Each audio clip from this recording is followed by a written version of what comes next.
Hello and welcome to the Hot Dog and Handshake Pro Wrestling Show. I'm your host, Jayden and Shane. Here joining me is my co-host, Shane Price. Shane, we're finally getting this thing launched. How you feeling today? It's been a little bit weather depending on everything. I'm feeling pretty good. Yep, feeling good. All right, we are currently in the midst of the NBA playoffs. So for today's collar and elbow question of the week, I gave you a list of 8 NBA players to pick pro wrestling comparisons for. So we're going to start off with these are all guys who made the playoffs. Some of them have been bounced, but let's start with Devin Booker. Who do you have as the pro wrestling comp for Devin Booker? So mine's a little weird because I think of Devin Booker, I think of a pretty good guy, a pretty good player. Just hasn't gotten over the hump. Hasn't won big stuff yet. Kind of feel like he's running out of time to really win big stuff as a really good player. So I went with Hiroki Goto. Hiroki Goto. Okay. Just in that kind of way where he's mostly been best known for bottling it in like the big events like the G1. Where he made the final like twice and didn't win either time. Any title match, he's almost lost every single one of them. So it just, especially when I started watching New Japan, it seemed like he definitely lost all of his big matches. So I just thought, Booker, solid guy, can't get over the hump. Hiroki Goto. All right. Sticking with the Western Conference here, what about Luka Doncic of the Dallas Mavericks? I went like he was playing professionally at such a young age. I think at 17 he started in Real Madrid. I thought, well, Billy Starks also fits in that young, really good. Started out when she was 17, 16. And went into the next level as soon as they turned 18, like Luka did. Yeah, real future of the sport type thing. Definitely what I was trying to go with, yeah. All right, now, former KU Jayhawk Joel Embiid. I love me some Joel Embiid. I love me some CM Punk. Ooh. However, they both get hurt all the time. Yeah, and, kind of known among the respective fan bases as someone who talks a lot, who has, maybe some problems sometimes running their mouth off the court outside the ring. So I kind of like that. That's a really good one. It was a solid. You know what? These remind me of each other a lot. So all right. What about the Greek freak Giannis Antetokounmpo? I like Giannis. I'll put that out. Everybody likes Giannis. Before saying that I like Giannis. However, I really enjoy the whole if he wasn't 7 foot tall, he wouldn't be in the NBA. But when I see his game, I think he has athleticism of a peak Big Show, like the 90s. So I went Big Show. Okay. So maybe that is an interesting comparison. Both tall. Yeah. Big guy, especially the joke of Giannis' skill set being based on his height. I think in the later times of Big Show, if he wasn't tall, he'd be retired by now. But with his athleticism and how he plays the game, I think Big Show was that kind of sneaky, athletic big dude. So I think that works. All right, next up, one of the greatest of all time, LeBron James. I feel like, the GOAT in both wrestling and basketball is heavily debated. But LeBron is always going to be in that. And in wrestling, John Cena is going to be in that all the time. Both getting up there in age, both past their prime, but they show up. They're still amazing. I think that's really good, too, because also just the timeline of it. Cena really hits big in 2003. LeBron drafted in 2003. And then also there's a lot of... It's all good. Yeah. All right. All right. Also, there was a lot of fans turning on those respective guys. Yeah. A lot of LeBron hate, a lot of Cena hate. I feel like LeBron hate was also kind of on the same time, too. LeBron hate kind of peaked when he was with the Heat. Cena hate kind of peaked 2011, 2012. Yeah. So, same time period. Yeah, absolutely. Next up, one of potentially the hottest young star in the NBA, Anthony Edwards. You mean Michael Jordan, too? Michael Jordan, too. I felt, he's young. He's already pretty much a top-level guy. Braun Breaker. Oh, okay. Who, Anthony took a little bit to get to that top level. It took him 4 years. Braun, it took them a match. Yeah. But just the fact that they were almost immediately on, also kind of a football sort of background with Anson, similar. Braun.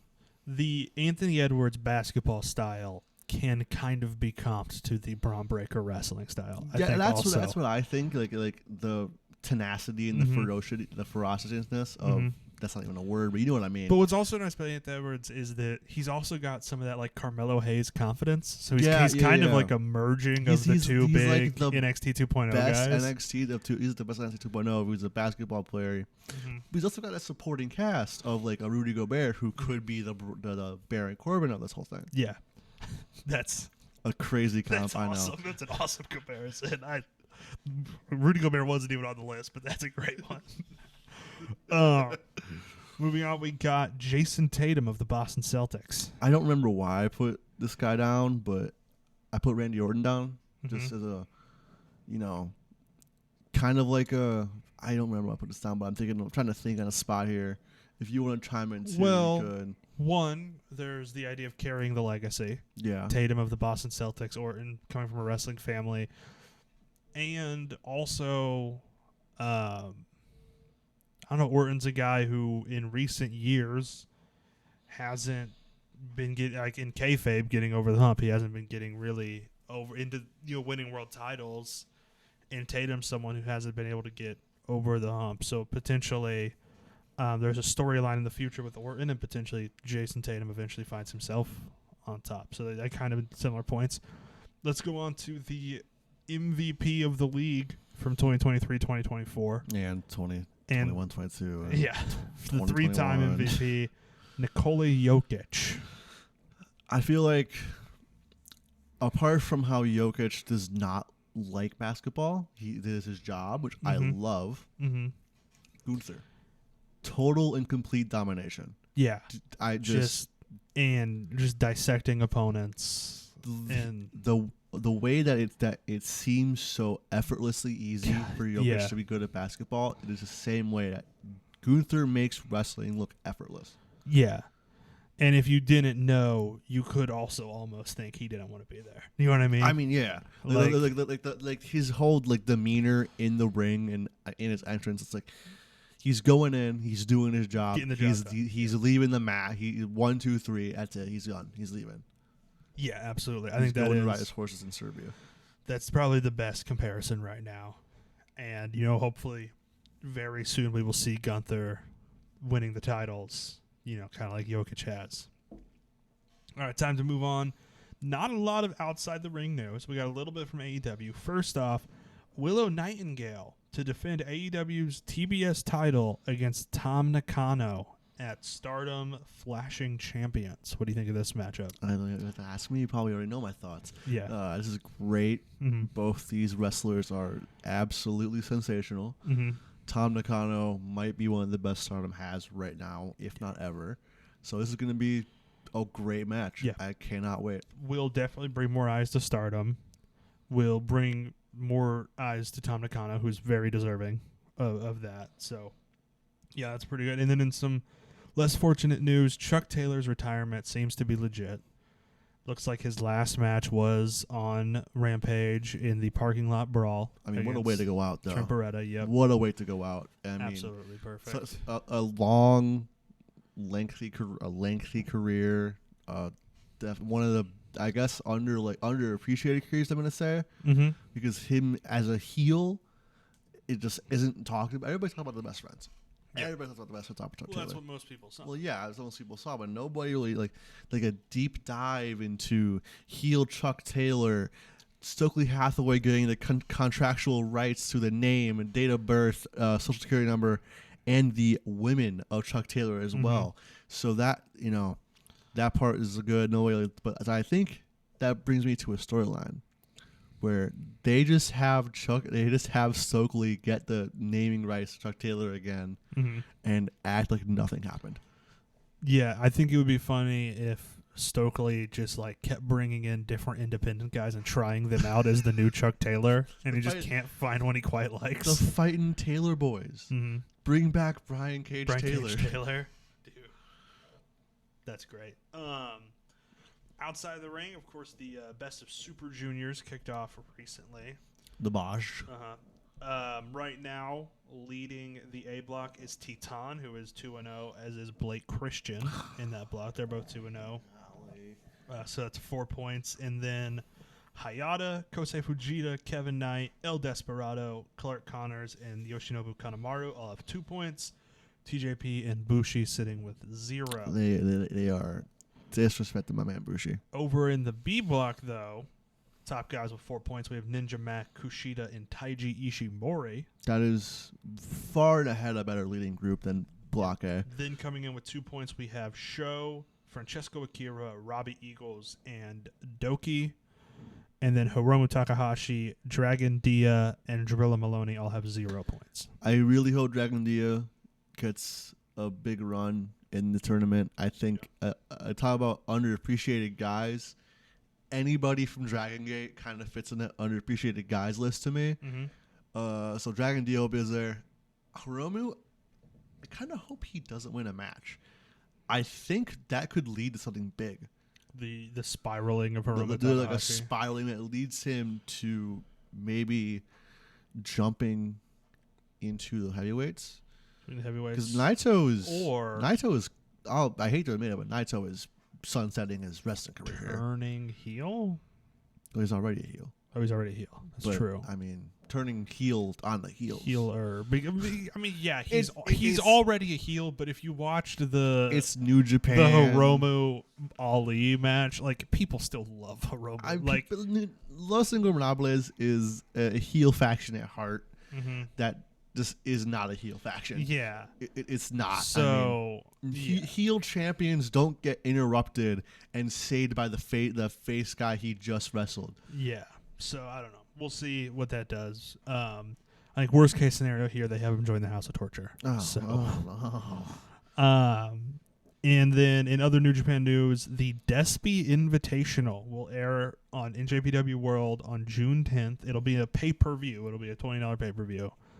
So I'm interested to see what that is, if that's some sort of tournament, if that is knowing Despy, it could be anything. I would say just like a New Japan equivalent to the GCW collective shows, where this is, it's like Joey Janela's Spring Break or Effie's Big Gay Brunch or whatever. Like, it's just them letting a guy put together a show however he kind of wants. I don't know. We'll see. It could be fun. In Japan, that's a lot more common than it is in America, where they have talent do their own shows. So it feels like it's going to be like a Mystery Vortex type stuff. And Despy will probably book himself in like a weird 4-on-1 death match where he wins somehow. So it feels like something like that. Yeah. Moving on to what we saw on TV this week. So not a lot of outside the ring news, but a lot did happen on TV. First, going to AEW on Dynamite, we saw Orange Cassidy defeat Trent Beretta. Do you feel like that's the end of this best friends thing? Do you think we're going to continue it going forward? Maybe something getting Chaos involved at Forbidden Door? What do we got? I think Chaos is going to be too preoccupied with the Elite to do anything about the best friends type thing. Hopefully. Chaos is a big faction. I mean, yeah, they get Rock and Roll or something, but I think this is it. If Chuck being done, Trent, I'd hate to say it, but Trent's going to linger in the lower card of a heel and just kind of not be used a lot. Idea. What if Trent Beretta joins TMDK? They don't have an AEW rep, so I want to see more of that. How we have Bullet Club Gold, we have the best friends were kind of the Chaos extension.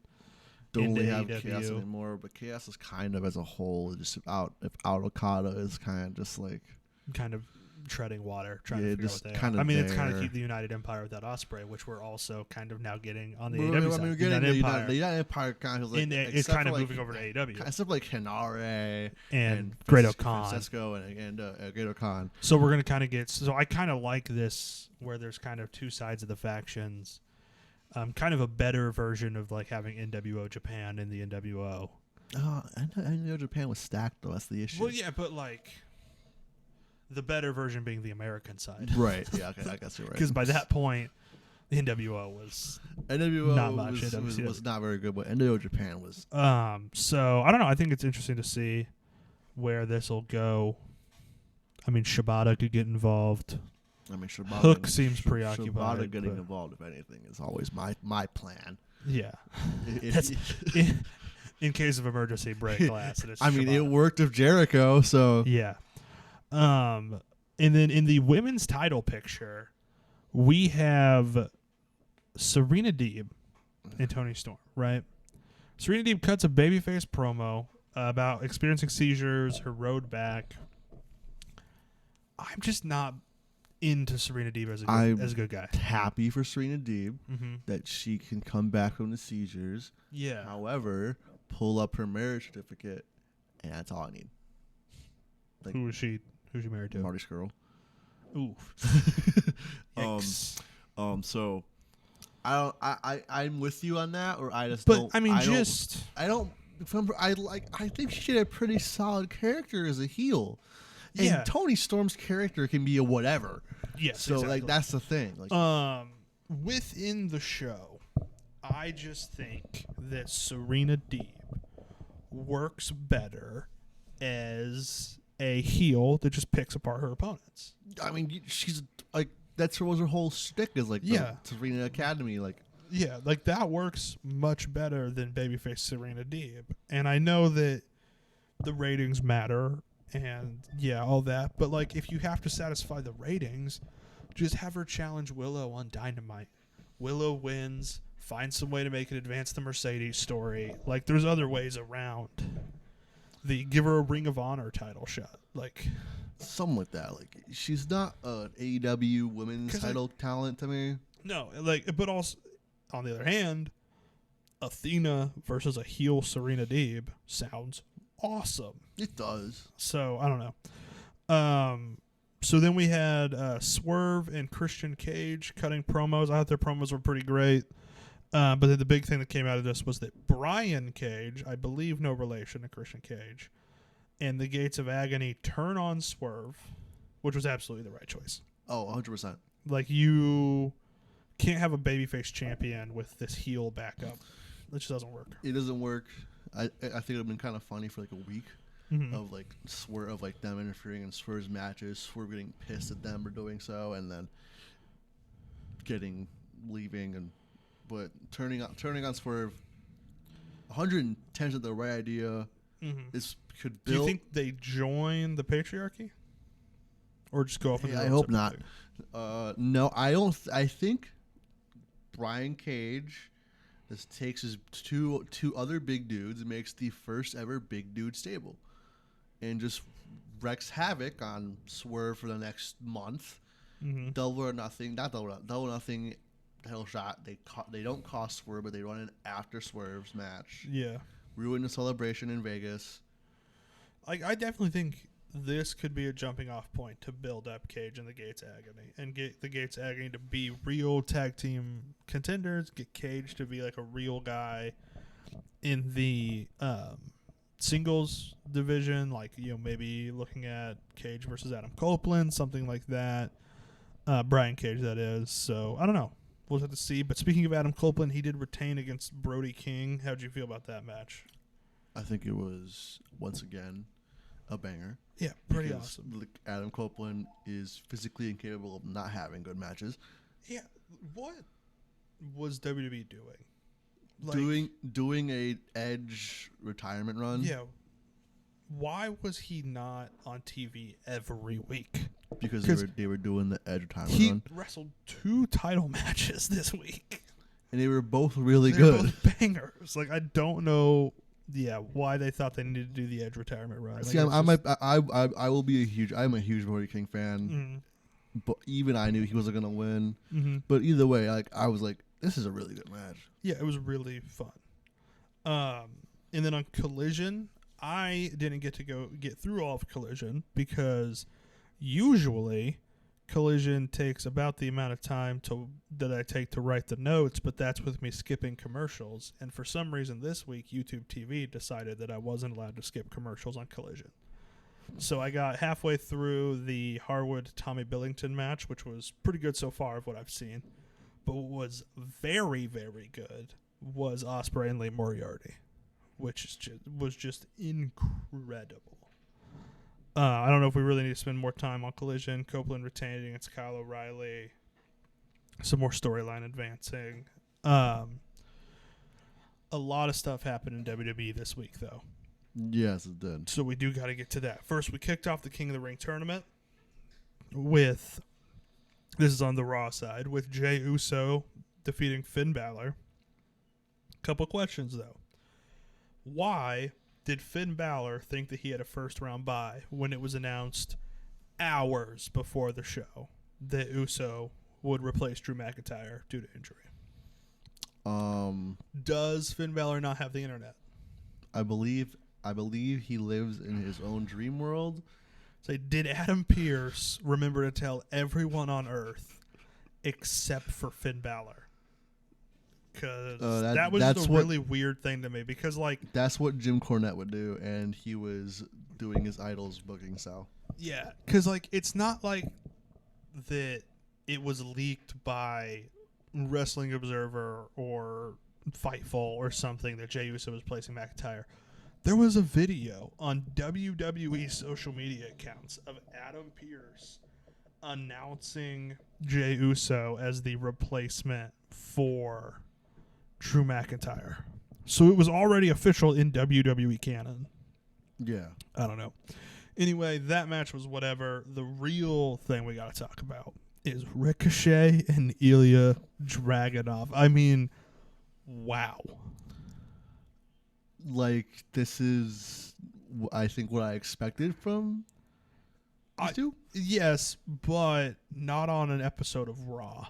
This was the best Raw match in a very long time. It felt like I should be watching this in person at a 400% capacity venue in Chicago. Really, what it felt like is that I should be watching this on a Saturday night on NXT TakeOver.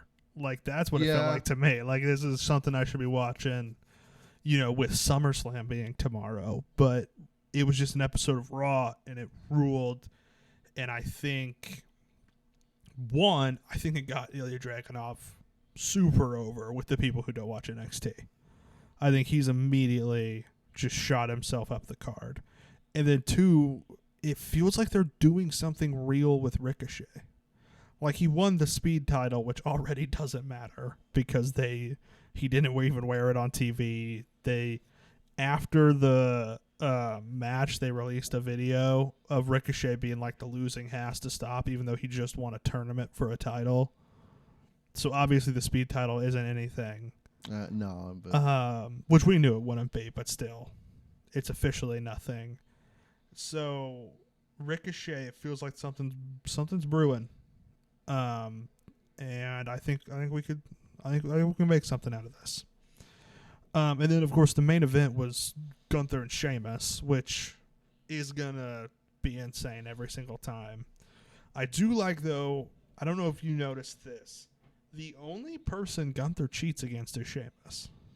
Yeah, which is easily leading to Sheamus versus Gunther at some place. Sheamus, Gunther, SummerSlam, Hell in a Cell.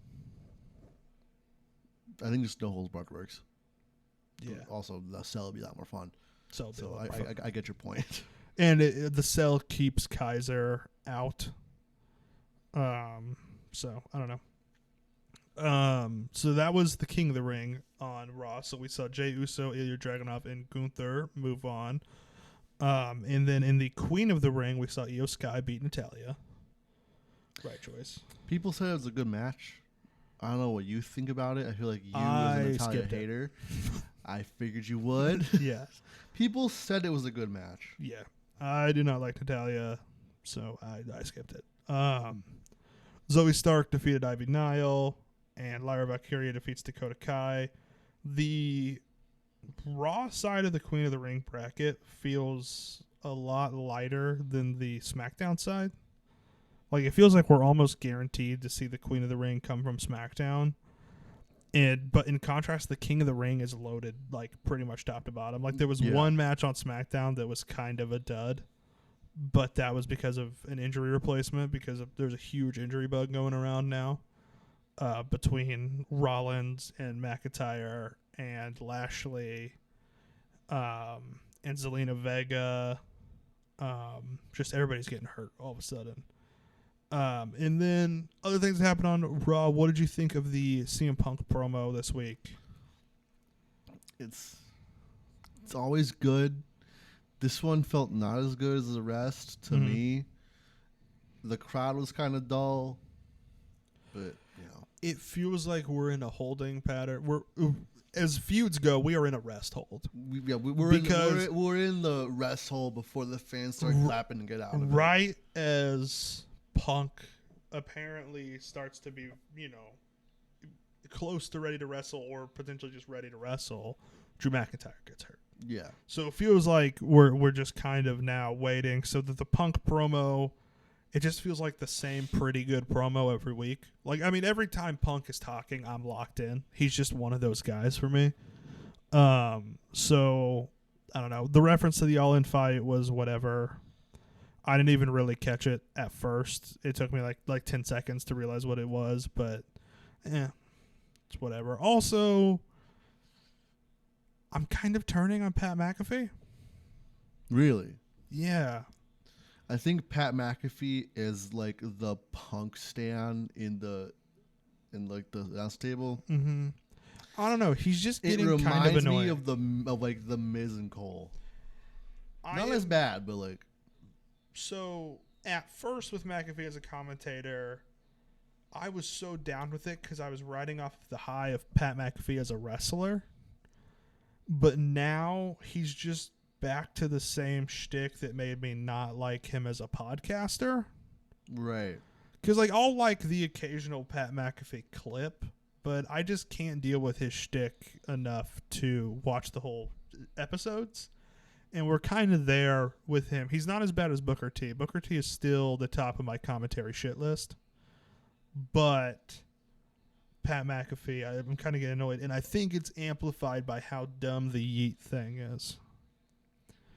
Because, as Logan Paul pointed out, yeet was a thing in 2018.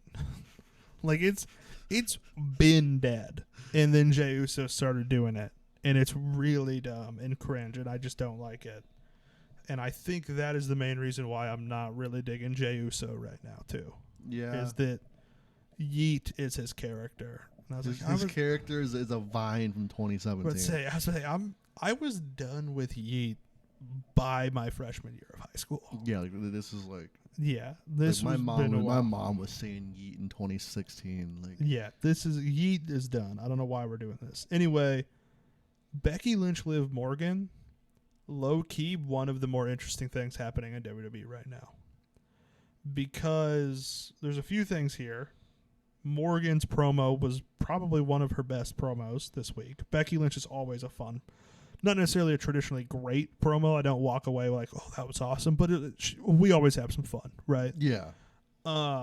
So Becky Lynch, Liv Morgan, I'm interested. What do you think of the people theorizing that Liv Morgan's going to take Dominic from Rhea? Because she wants to take everything from Rhea, and I think Dominic has to be a part of that. And think about it. Custody of Dominic ladder match 2. Just putting it out there. Ray runs in this time. No, I think also, I don't know, it was either Cheap Heat or the Masked Man show where somebody suggested Dominic's gimmick just being he goes from one beautiful woman to another for 10 years would be really funny. And other submissive male gimmick. But he would just stay getting booed. You know what I mean? Yeah, no, he would. The whole time. So that I don't know. Dominic getting mixed up in the Liv Morgan thing feels really funny. I don't know. I'm a Dominic Mysterio guy, so I would like to see him do that. Because also it feels like, Liv Morgan her whole promo was about purpose. What is Dominic Mysterio's purpose now that Rhea Ripley's hurt? And also Dom is hurt. It's Dom being the promo guy who gets booed for the next 7 months. Because really, the last few weeks, he's just been the guy that just brings in a different Hispanic dude to the Judgment Day every week. It's like, this is my replacement this week. Like, I'm half expecting next week for him to bring in El Torito. Just be like, hey, JD, you team with him. JD, I got you a guy. Don't worry. Ladies and gentlemen, Masquerade Dorada. like what? Yeah, exactly. If he starts pulling out like luchadors, I will be so hyped. But then we will never do that. They won't. So it would be really funny if he was like, "This is Psychosis." I got Hoobie Guerrero for you right here. Conan is here for you guys. The Juicy is Lucy. He just starts bringing in random WCW luchadors. This is Blitzkrieg. Dean Malenko. Dean Malenko. Dude, Dean Malenko teaming up against JD McDonough for a 2.5-star match against the Viking Raiders. Dean Malenko's worst match by far. Yeah. Anyway, I'm very excited for the Liv Morgan stuff. I'm excited to see where this goes. Probably among the more interesting things on Raw right now, up there with the King of the Ring tournament and then the Punk McIntyre stuff. On to NXT, a few things happen. Wesley returns. So over. Just as over as you can be. Wesley. I'm ready for him on the main roster. I don't know about you. What do you think? Yeah, I think Wesley on the main roster has been overdue. Does he need an NXT title run, though? No.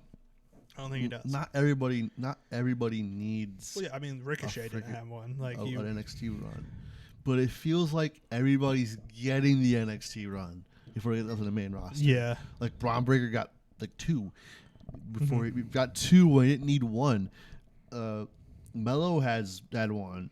Trick Williams is getting 1. Mello seemed like he had to be in having Mello leave NXT without being an NXT champion would have been a failure. I guess with that Braun, with those big guys, with Braun and Carmelo and Trick. Yeah, I can see that. Wesley is so over that he could be called up tomorrow, just like LA Knight, just like randomly was called up.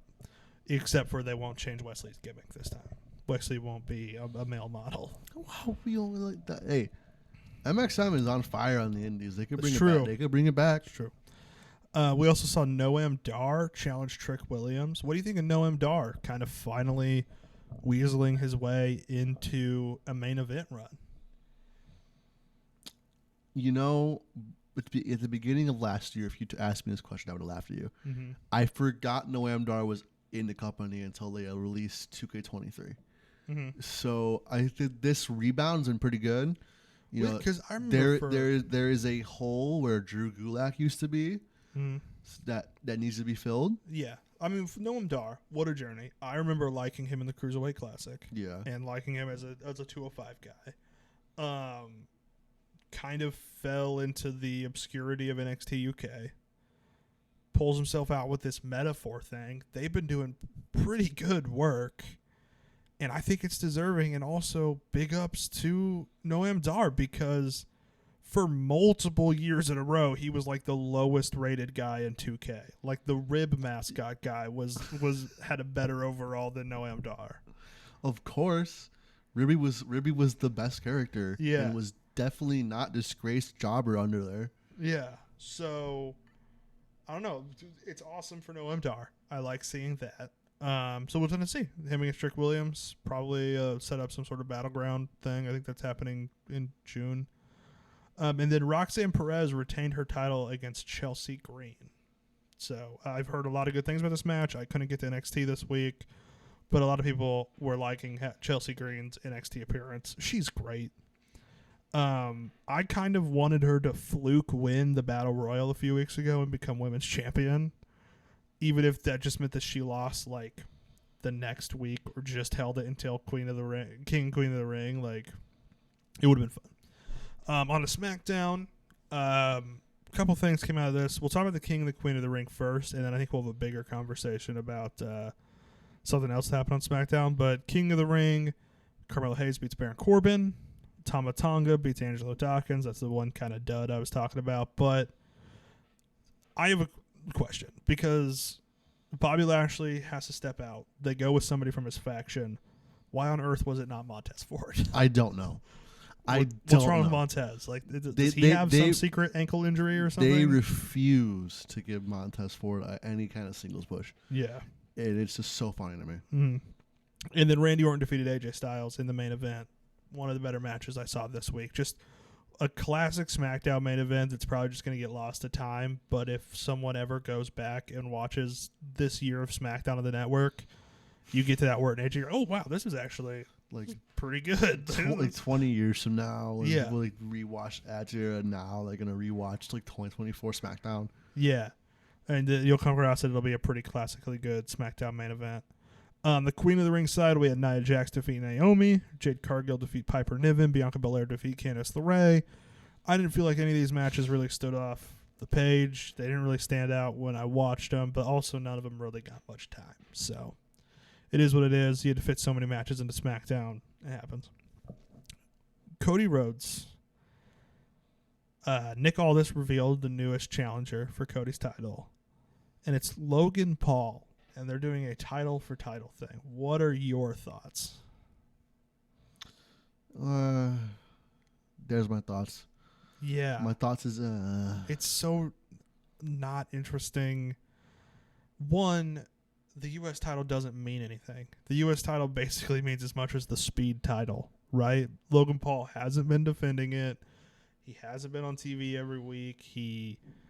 Now it's just being a prop thrown into a Saudi Arabia main event. Like, I don't know, man. Because, there's precedent for this kind of move, right? SummerSlam 2015, Seth Rollins in the greatest gear any wrestler's ever put together against CrossFit Jesus. Against John Cena for the WWE and U.S. titles. The difference here is that John Cena had the U.S. title popping. It was as important as the WWE title, basically, at that point. It was. Now it's just Logan Paul's toy. Mm-hmm. And also Jon Stewart was involved for some reason. We can forget about that part. We can not forget about that part. Jon Stewart's back on TV. It'd be perfect. Yeah. So, do you think Jon Stewart can make his way out to Saudi Arabia? Maybe. I don't think he would. Jon Stewart getting involved on... Do they know Jon Stewart? No. In Saudi Arabia? Absolutely not. No, probably not. They probably also didn't really know him in 2015 in wherever they were anyways. In New York, yeah. I guess New York maybe, but but it'd just be funny to have Jon Stewart go on a Daily Show on Monday, cut a promo. Yeah, when is Cody Rhodes going to get a feud? We had this little mini thing with AJ. January 2025 when The Rock wins the Rumble. Yeah, probably. I don't know. It just feels like we need something for Cody, and this is not something. This is nothing. It's so not interesting. It's Logan Paul's gonna lose. It's a Saudi Arabia show. There's just so many factors of this make me not care. And just to know that Cody's gonna turn up on SmackDown with the U.S. title. Okay, cool. What does this do for Cody? What does this do for Logan Paul? What does this do for the overall storylines of SmackDown? What is this? Cash Wheeler's got his charges dropped. Yeah, his charges dropped? Yeah. Okay. His trial's been canceled. He can stop wrestling every match is going to be his last. Sadly. Begrudgingly, sadly. Mm-hmm.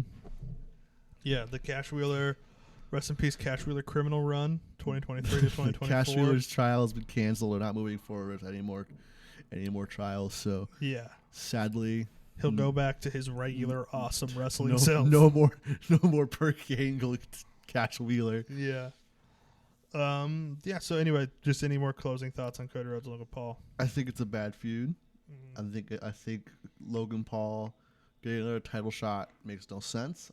Mm-hmm. We'll see though. When Cody Rhodes becomes double champion and retires the U.S. title for no reason. Yeah. Yep. All right. Moving on. First thing, just quick updates on the King of the Ring card. We have Becky Lynch versus Liv Morgan is official. We have Sami Zayn versus Bronson Reed versus Chad Gable for the Intercontinental title. And then, of course, Cody Rhodes, Logan Paul for both titles. And the King of the Queen of the Ring finals. Do you think we get any more matches added to this? We're at 5 right now. No, because 5 is kind of seems like the new way to go for international reviews. We're not going to toss in a Bayley defense maybe a or Bailey defense. a tag team title match from some side. I don't know what's going on with either of those titles. I mean, neither of those titles really have a storyline going right now. Yes, I don't think so. Personally, I think 5 with Backlash seemed pretty good. Did work pretty well. So okay. And then AEW Double or Nothing. Right now, we are looking at Adam Copeland versus Malachi Black in a barbed wire steel cage match. Tony Storm versus Serena Deeb for the women's title. Roderick Strong versus Will Ospreay for the international title. Willow Nightingale versus Mercedes Moné for the TBS title. Swerve versus Christian Cage for the world title. And then Anarchy in the Arena. This is the other thing that happened on Dynamite I forgot to talk about. FTR, Bryan Danielson, and Eddie Kingston. What do you think of Team AEW? Team AEW might have a change because Kingston is hurt. Oh, Eddie Kingston, that's right. He got hurt at Resurgence, didn't he? Yeah. And over in I mean, I don't know where it was, but for New Japan. He took a suplex, and I don't know why he did this because it was not long enough. His knees went right. The back of his knees went straight into the barricade, and it looked like it hurt. It sounded like it hurt. It was a painful move, so he could be out. But with Eddie Kingston, this team was just a beat you up, leave you there in a puddle of your own blood. It was a bonkers team. Mixing it with their blood and then rubbing your face in it and leaving. Mm-hmm. It was that kind of violent team.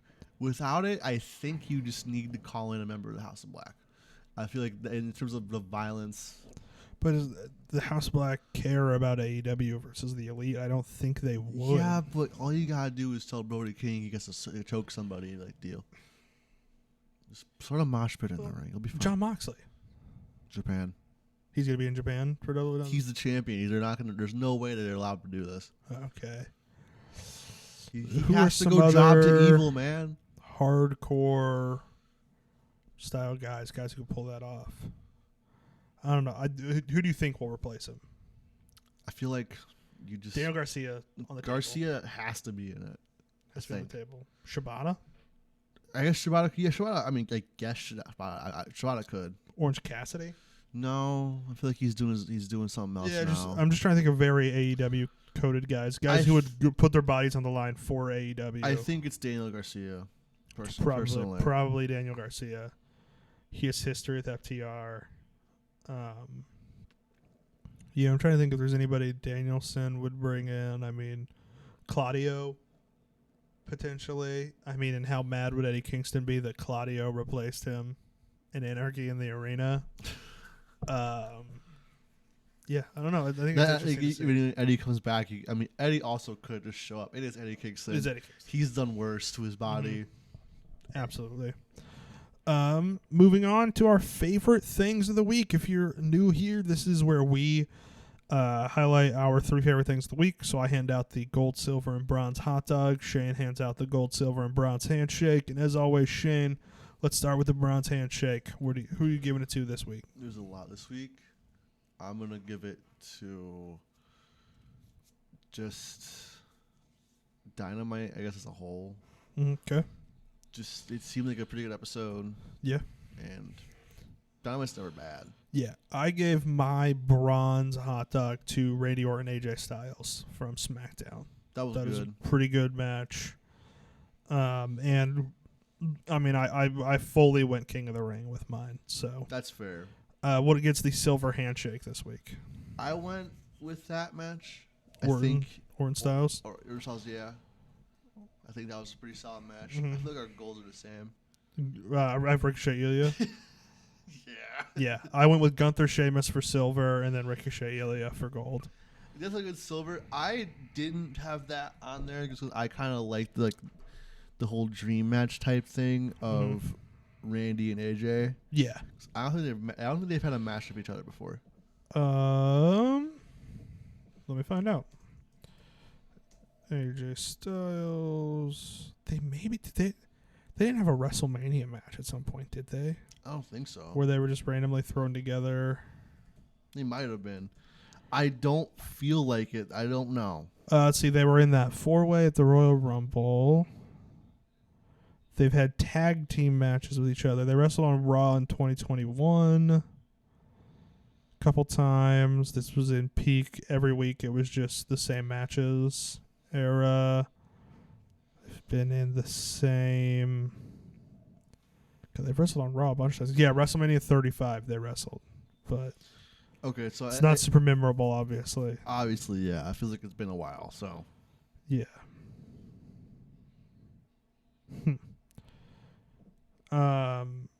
Moving on, now we have the lightning round. This is where Shane gives me a rating on a scale of 1 to 10 of how excited he is for the matches we'll be seeing this week. We do have a lot of matches again this week, so it won't be much of a lightning round. Well, I can make it a lightning round by not explaining anything.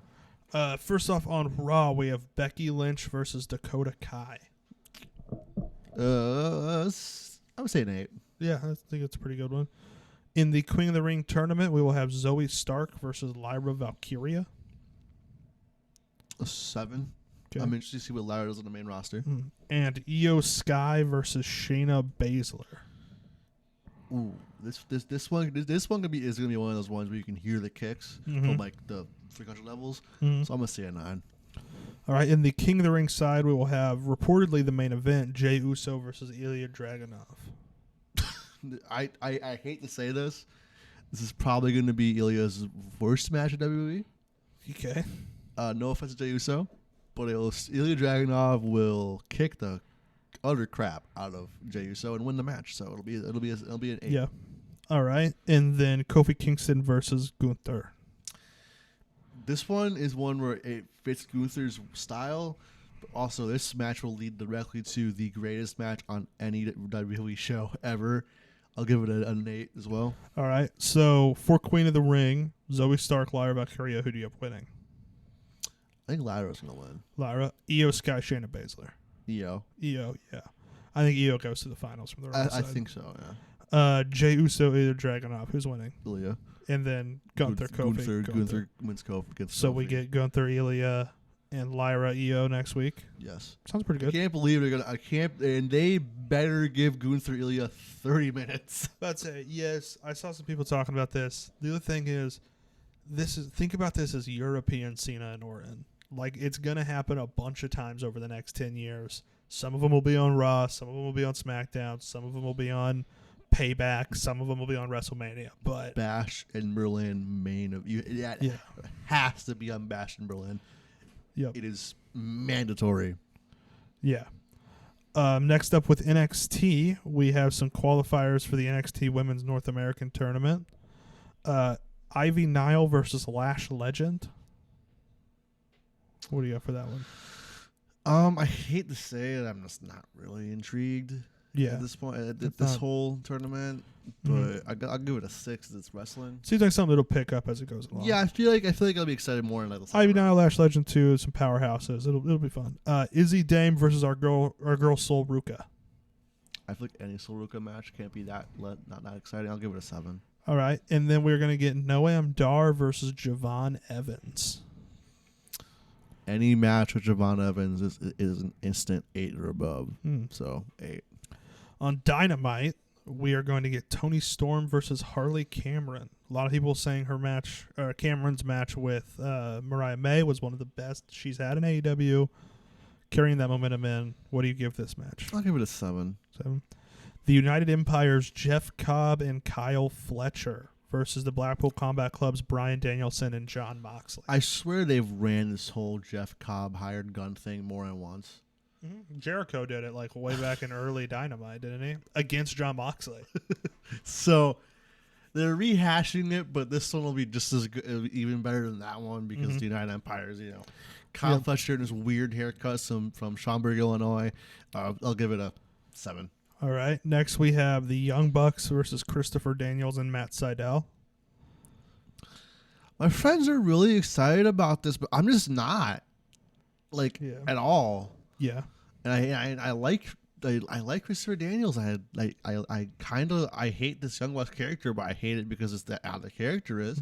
So they're great heels, but I'm just not interested in this match. I'll go to 4. All right. Swerve Strickland versus Brian Cage. If Brian Cage pulls out all the stops, this could be the match of the week. I'll give it an 8. An 8. All right. And then Kazuchika Okada versus Dax Harwood for the Continental title. I feel like this is the title to 10 of the week. Title to 10 of the week, all right. Which is going to be the 10. I think there's a strong contender on SmackDown, but this is probably also in that conversation. Yeah. For the best, put the best match on paper of the week. I guess I'll wait till give this one a 10, but we'll see. All right, on SmackDown, first we have the Queen of the Ring tournament, Nia Jax versus Jade Cargill. Oh no. Jade. I feel like with what we see in AEW isn't a lot, and it was definitely still a little green in the ring. Nia Jax is not the greatest opponent for somebody. However, it's going to be short. This could be 3 minutes tops. Jade's gonna win. She's gonna lift up Nia and slam her and win in like a minute and a half. I'll give it a 4. Okay. Bianca Belair versus Tiffany Stratton. 8. Those two matches could not be any different. Yeah. Literally. King of the Ring, we have LA Knight versus Tama Tonga. What the hell? Seems like an easy LA Knight win, right? I don't know. It's an easy choice. You got to have LA Knight. Move on. Because Kevin Owens will cost Tama Tonga the match. Whatever he goes by nowadays. Tangaloa, yeah. Well, they changed it. I wasn't going to really talk about this because I think just changing one letter is really boring. But in New Japan, if you didn't know, it was Tama Tonga and Tongaloa. Tama Tonga spelled Tonga with a Tonga. Like the country, yeah. Tongaloa, Tanga. Yeah. To make it easier for fans, they changed Tongaloa to Tonga. So it's Tama Tonga, Tongaloa. Yeah, they're both named like the country. God. I don't know, man. I always thought it was confusing anyway. It's weird. Tama Tonga is exceptionally average in the ring, but I've been a big fan of his for a while. So I'm going to say a 6. I'm more of a Gorillas of Destiny fan than I am a Tama Tonga fan. I am too. However, the issue is they can't swear in the ring anymore. And if you find the KJHK archives of our show and you watch and you listen, it was even released. It might not have been. But if you listen to our Wrestle Kingdom 15 review, I think we mentioned verbatim that was one of the best parts of the tag team match. Yeah. And then Randy Orton versus Carmelo Hayes. Oh, never mind. You were right. This is another 10. This is 10. I think I'm going to have to give the 10 of the week to Okada versus Dax. That's fair. In ring, that will be a better match. This will be a better match in terms of in the ring, but like importance, in the not wrestling part. Yeah, there's also just a passing of the torch. This here. Kind of feels like especially if Melo wins, which I think he will. The top heel of the 2000s, late 2000s, the early 2010s, giving it to the future top heel. Yeah. All right, Nia Jax, Jade Cargill. You already said you think Jade wins. Who wins? Bianca, Tiffany. Sadly, Bianca. I think Tiffany Stratton should win this whole tournament. I agree with you, but I think that Bianca is Bianca. Lol Cena wins. But once again, this is WWE. Asuka and Kyrie could get involved or something. Nia Jax, after losing to Jade Cargill, could cost her tag team partner Bianca Belair's match. Yeah, you know what I mean. Like, there's something that they could do to get Tiffany Stratton over. They're not gonna mess with Bianca anywhere outside of the match. So it'll be during the match. I think Nia will pull a 180 and she'll attack Tiffany, which will move Tiffany on to the next round. Okay. LA Knight, Tama Tonga, who wins? I think Tama's gonna win it. I think it's gonna be LA Knight. I think Tama's gonna win it. Randy Orton, Carmelo Hayes, who wins? This will be the main. It'll go 20 minutes, maybe, hopefully, and Melo will win clean the ring. 1, 2, 3. Yeah, I think so. It's a big win for Melo. I think Melo Gunther is the finals for this tournament would be huge. And they're gonna shake hands in the minute after. Yep. And then our final match: Will Ospreay versus Shane Taylor on Collision. What are you gonna give that one?